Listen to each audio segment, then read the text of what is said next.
Alam mo ba ang himala na nangyari sa'yo ngayong araw? Nagising ka. Hindi lahat ng natulog kagabi ay nabigyan pa ng bukas. Pero ikaw, binigyan ka ng Diyos ng panibagong oras, panibagong hininga, panibagong pagkakataon.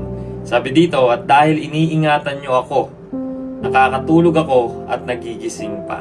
Alam nyo po, sinulat ito ni King David noong mga panahong tumatakas siya sa kanyang sariling anak na si Absalom.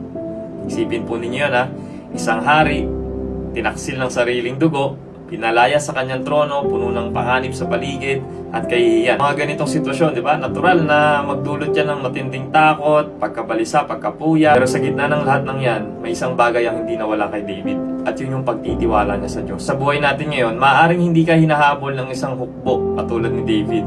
Pero may sarili tayong mga Absalom, di ba? Mga problema, takot, mga bagay na sumisira sa ating kapayapaan. Pero pinapaalala sa verse na to, na ang Diyos na nag-ingat kay David ay siya ring Diyos na nagbabantay sa atin ngayon. Hindi siya natutulog, hindi siya napapagod, at hindi niya tayo pababayaan kahit sa mga oras na tulog tayo. Kaya kapag ang mundo ay maingay at hindi ka mapakali, tandaan mo lang lagi kapatid, na ang kapayapaan na nagbibigay sa iyo ng mahimbing na tulog ay hindi produkto ng tahimik na paligid, kundi yung katiyakan ng presensya ng Diyos. At kung ang Diyos ang nagbabantay sa iyo, maaari kang pumikit.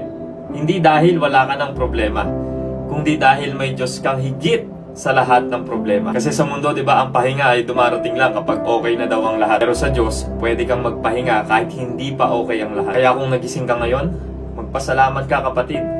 Bawat umaga ay grasya, bawat hininga ay regalo. Hindi aksidente yan. May dahilan, may layunin, at may Diyos na patuloy na umaalalay sa iyo. Amen?